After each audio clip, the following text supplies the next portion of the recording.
Have you ever loved someone who felt like a mystery you could never fully enter? Someone who pulled you in with silence, depth, privacy, emotional gravity, and a strange karmic magnetism, but also left you wondering, why do I feel so alone inside this connection? Or have you ever been the one who needed distance, discipline, control, purification, focus, and emotional cleanliness, while the other person needed atmosphere, softness, privacy, time, and a deeper kind of emotional witnessing? Then you may be touching the emotional field of the Ekadashi Amavasya Tithi pairing. And let me tell you clearly, this is not a light romantic pairing. This is not the sweet, easy, playful love where two people naturally understand each other's rhythm. This is the meeting of two very different emotional bodies. One wants purification. One carries darkness. One wants discipline. One carries hidden memory. One wants clarity. One moves through atmosphere. One wants to rise above poison. One may still be living inside the poison, trying to understand it, name it, and survive it. And this is where the attraction begins, but this is also where the pain begins. Because when Ekadashi Tithi meets Amavasya Tithi in love, dating, marriage, intimacy, divorce, or emotional healing, the question is not simply, do we love each other? The deeper question is, can discipline love darkness without judging it? And can darkness love discipline without hiding from it? That is the real test of this pairing. Ekadashi is the emotional body of focus, restraint, self-control, word power, purification, discipline, research, fasting, detox, effort, and transformation. Ekadashi does not love casually. Ekadashi does not open randomly. Ekadashi does not respect emotional laziness. This is a Tithi that wants meaning. It wants purpose. It wants emotional cleanliness. It wants the relationship to become a path of refinement. If you are Ekadashi, you may not even realize how intense your standards are. You may say, I am only asking for honesty. But what the other person hears is, you are not clean enough for me. You may say, I'm only trying to improve this relationship. But what the other person hears is, you are trying to correct my nature. You may say, I need peace. But what the other person feels is, you disappear whenever my emotions become too heavy. That is the shadow of Ekadashi in intimacy. Ekadashi can love deeply, but it can also become dry. It can become corrective. It can become impatient. It can become emotionally unavailable in the name of discipline. It can use silence as self-control, but the partner may experience that silence as punishment. It can use truth as medicine, but the partner may experience that truth as rejection. And then comes Amavasya. Amavasya is not bright, visible, easy, or emotionally simple. Amavasya carries depth. Amavasya carries private gravity. Amavasya carries ancestral memory, hidden fear, karmic residue, environmental sensitivity, material survival instincts, secrecy, emotional absorption, and the strange power of what is not spoken. If you are Amavasya, you may feel more than you say. You may absorb more than you admit. You may know the emotional temperature of the room before anyone speaks. You may be deeply loyal, deeply private, deeply protective, but you may not always be emotionally transparent. You may withdraw when overwhelmed. You may go silent when hurt. You may become moody when the environment feels unsafe. You may need time to find your own path. You may feel underestimated, misunderstood, or unseen even when someone is standing right in front of you. And that becomes the problem with Ekadashi, because Ekadashi wants emotional truth to be named. Amavasya may need emotional truth to be held first. Ekadashi wants to purify the poison. Amavasya may need to understand where the poison came from. Ekadashi wants discipline. Amavasya wants safety. Ekadashi wants clarity. Amavasya wants atmosphere.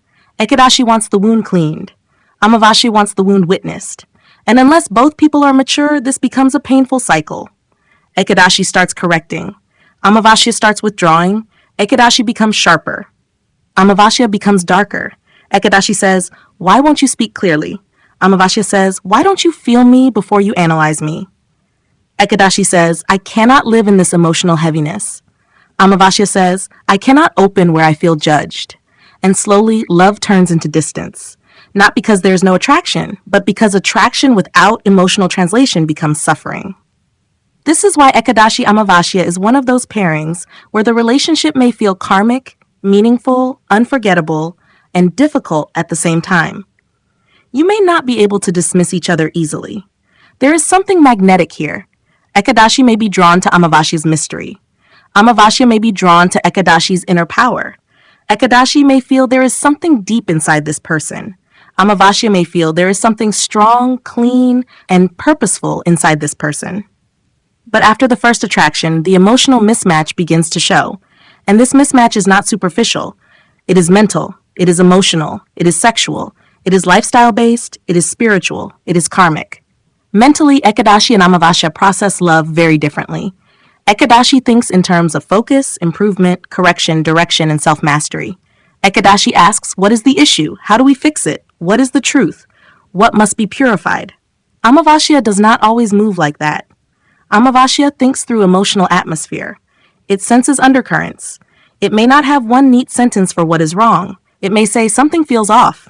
And Ekadashi may get frustrated. Because Ekadashi does not like vague emotional weather. Ekadashi wants definition. Ekadashi wants commitment to growth. Ekadashi wants a clean emotional line. But Amavasya may be living inside an entire emotional field.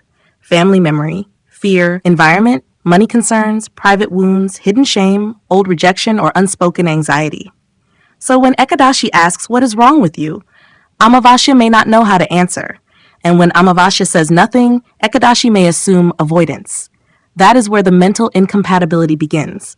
Ekadashi may become the examiner. Amavasya may become the locked room. Ekadashi keeps asking questions. Amavasya keeps protecting the door. And the relationship becomes less like intimacy and more like investigation. That is dangerous, because no one opens under interrogation, especially not Amavasya. If you are with an Amavasya emotional body, you cannot force disclosure. You have to create safety. And if you are with an Ekadashi emotional body, you cannot expect them to decode endless silence. You have to offer language. This pairing needs both softness and clarity, not softness without truth, not truth without softness. Emotionally, this pairing can be very confusing because both can withdraw, but they withdraw for different reasons. Ekadashi withdraws to regain control. Amavasya withdraws because it feels overwhelmed. Ekadashi silence says, I need to purify my mind. Amavasya silence says, I do not feel safe enough to reveal myself. But from outside, silence looks like silence. So both partners may feel abandoned by the other.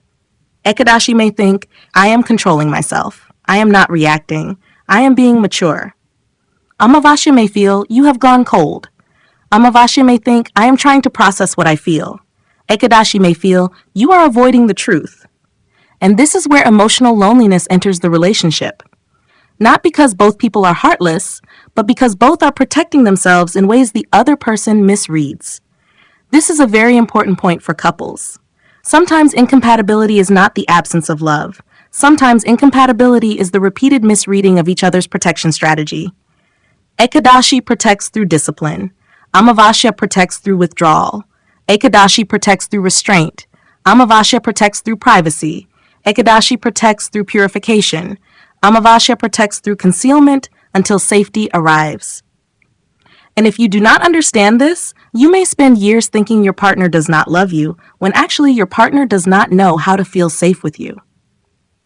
Now let us talk about sexual incompatibility. Because this pairing can have strong sexual magnetism, but it may not have consistent sexual ease. Ekadashi sexuality is selective, controlled, restrained, focused, and often tied to trust. Ekadashi may not open when life feels chaotic. Ekadashi may not desire when the mind is overloaded. Ekadashi may need the body, mind, and emotional field to feel clean. Ekadashi can carry desire, but it may try to master desire.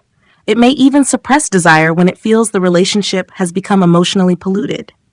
Amavasya sexuality is different.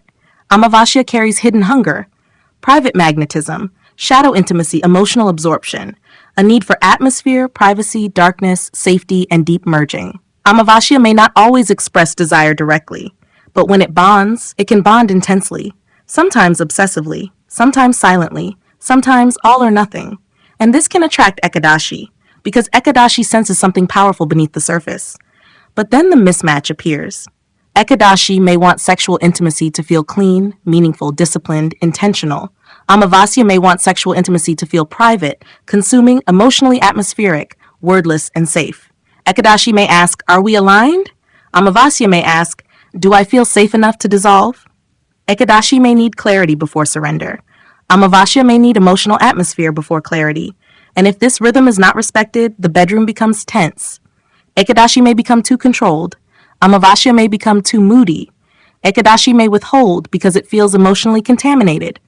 Amavasya may withhold because it feels judged or exposed. Then sex becomes irregular, or loaded, or confusing, or deeply intense once in a while, but inconsistent over time. And this is where many couples suffer silently. They may still desire each other, they may still feel attraction, but the emotional conditions needed for intimacy are not the same. One needs purification, one needs absorption, one needs disciplined trust, one needs atmospheric safety, one needs clean communication, one needs silent emotional permission. And unless they consciously build that bridge, the sexual bond becomes a field of misunderstanding. Now, if you are single and listening to this, pay close attention. If you attract Ekadashi Amavasya dynamics, ask yourself, are you drawn to people who feel deep but unavailable?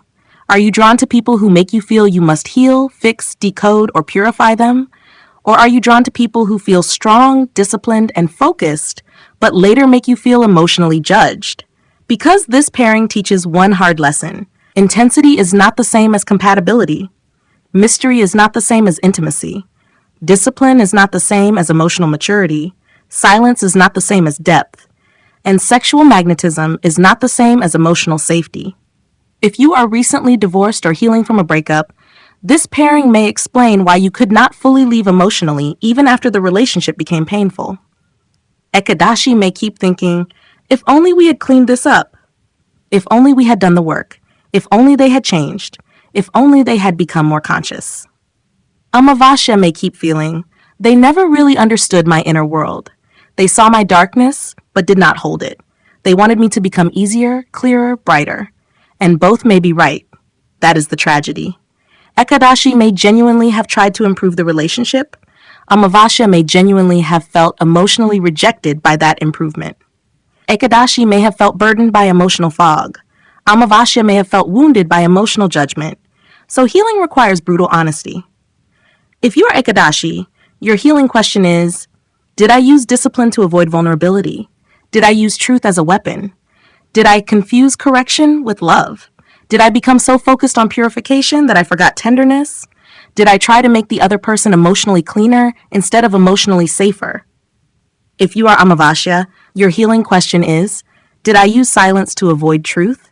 Did I expect the other person to feel what I never expressed? Did I become moody instead of honest? Did I confuse depth with withdrawal? Did I hide so much that love had no place to reach me? These are not comfortable questions, but they are necessary, because this pairing does not heal through blame. It heals through emotional responsibility. Now, can Ekadashi Amavasya work? Yes, but only with maturity, not childish romance, not fantasy, not obsession, not we are karmically connected so everything will be fine. No. This pairing works when both people become conscious adults. Ekadashi must learn that not every shadow is poison. Some shadows are grief. Some shadows are ancestry. Some shadows are trauma. Some shadows are emotional memory waiting for compassion. If Ekadashi tries to detox everything too quickly, Amavasya will feel erased. Ekadashi must learn to sit with emotional darkness without immediately judging it. It must learn to say, I am here. I do not fully understand this yet, but I will not attack you for feeling it. That is maturity. And Amavasya must learn that not every request for clarity is rejection. Sometimes clarity is love. Sometimes discipline is protection. Sometimes a partner asking for truth is not trying to expose you, but trying to reach you. Amavasya must learn to speak before the silence becomes punishment. It must learn to say, I am overwhelmed, I need time, but I am not abandoning you. That one sentence can save this pairing. Because without language, Amavasya becomes a mystery that hurts. And without tenderness, Ekadashi becomes a truth that cuts. Lifestyle also matters deeply here. Ekadashi needs clean routines, purpose, silence, discipline, detox, focused work, meaningful speech, space for spiritual or mental purification. Amavasya needs emotional privacy, a safe home, material grounding, protected environment, rituals, financial steadiness, time to find its path, freedom from chaotic people and polluted emotional spaces. So if this couple lives chaotically, the pairing collapses faster. Too much noise, too many people, too much family interference, too much financial instability, too much emotional disorder, and Amavasya becomes more withdrawn while Ekadashi becomes more severe. But if they create a protected life, this pairing can become powerful. A clean home, private rituals, clear money agreements, emotional check-ins, sacred silence, non-judgmental intimacy, healthy routines, limited external interference, a shared spiritual discipline, a bedroom that feels safe, not pressured, a communication style that is honest but not harsh. This is how the pairing begins to work. Because at its highest, Ekadashi gives Amavasya focus, and Amavasya gives Ekadashi depth. Ekadashi helps Amavasya stop being ruled by environment. Amavasya helps Ekadashi stop being ruled by control. Ekadashi teaches purification. Amavasya teaches acceptance. Ekadashi teaches discipline. Amavasya teaches mystery. Ekadashi teaches clean speech. Amavasya teaches silent presence. But this only works when neither tries to dominate the other's emotional nature. If Ekadashi says, your darkness is wrong, love dies. If Amavasya says, your discipline is cold, respect dies. The real bridge is this. Ekadashi must bring warmth into truth. Amavasya must bring language into depth. That is the medicine. For couples, this means you cannot wait for this pairing to become easy. You must build it consciously. You must name emotional withdrawal before it becomes resentment. You must discuss sexual rhythm before it becomes rejection. You must protect the home environment before it becomes polluted. You must respect each other's way of processing pain. You must stop assuming your partner's silence means the same thing your silence means. That one insight alone can change everything. For singles, this pairing teaches discernment. Do not fall in love only with depth. Ask if the depth can communicate. Do not fall in love only with discipline. Ask if the discipline can soften. Do not confuse a mysterious person with a mature person. Do not confuse a controlled person with a safe person. Safety is not mystery. Safety is not control. Safety is the ability to stay present without punishing the other person's emotional nature. For those healing after divorce or breakup, this pairing teaches release. Maybe you loved someone deeply, but the emotional languages were too different. Maybe you tried to purify someone who needed compassion. Maybe you tried to protect yourself through silence, and they experienced it as abandonment. Maybe the relationship was not meaningless. But meaningful does not always mean sustainable. Karmic does not always mean lifelong. Sexual pull does not always mean emotional compatibility. And deep pain does not always mean you should go back. Sometimes the lesson is not, how do I save this relationship? Sometimes the lesson is, how do I stop repeating this emotional pattern? So here's the final truth about Ekadashi Amavasya. This pairing is not soft. It is not simple. It is not naturally balanced. It is a low-ease, high-depth relationship. It can create fascination, devotion, sexual mystery, emotional transformation, and a private spiritual bond. But it can also create loneliness, correction, withdrawal, judgment, sexual inconsistency, and silent suffering. At its worst, Ekadashi becomes the purifier who cannot love what is still dark. Amavasya becomes the darkness that refuses to speak. At its best, Ekadashi becomes the sacred discipline that protects the relationship. Amavasya becomes the sacred depth that gives the relationship soul. But both must mature. Ekadashi must stop trying to turn Amavasya into brightness. Amavasya must stop pulling Ekadashi into unspoken darkness. And both must learn this. Love is not proven by how much you change the other person. Love is proven by how honestly you can meet the other person without abandoning yourself. If this pairing is in your life, do not treat it casually. It may be one of the most revealing emotional mirrors you will ever face.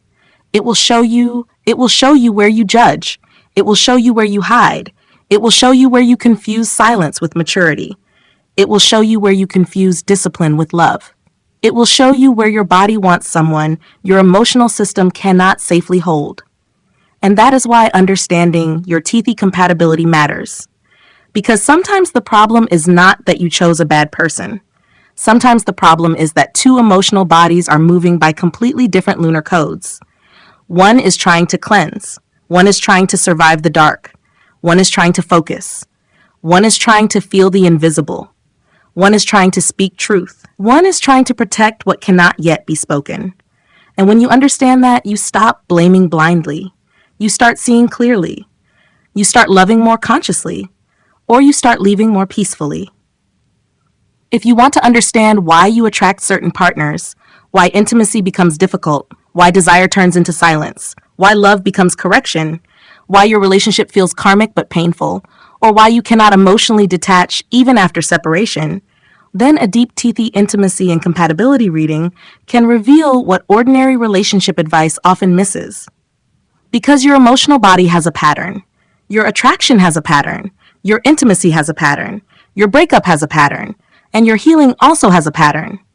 If this Ekadashi Amavasya dynamic speaks to your heart, your marriage, your dating life, your divorce, your loneliness, or the relationship you still cannot forget, then this is your invitation. Book an intimacy reading or compatibility reading with me. Let us look deeper into your Tithi pairing. Let us decode your emotional body. Let us understand what you need in love, what you keep attracting, where the imbalance begins, and whether the connection can mature, or whether it is asking you to finally release it. Because love should not only pull you in, love should also help you become whole.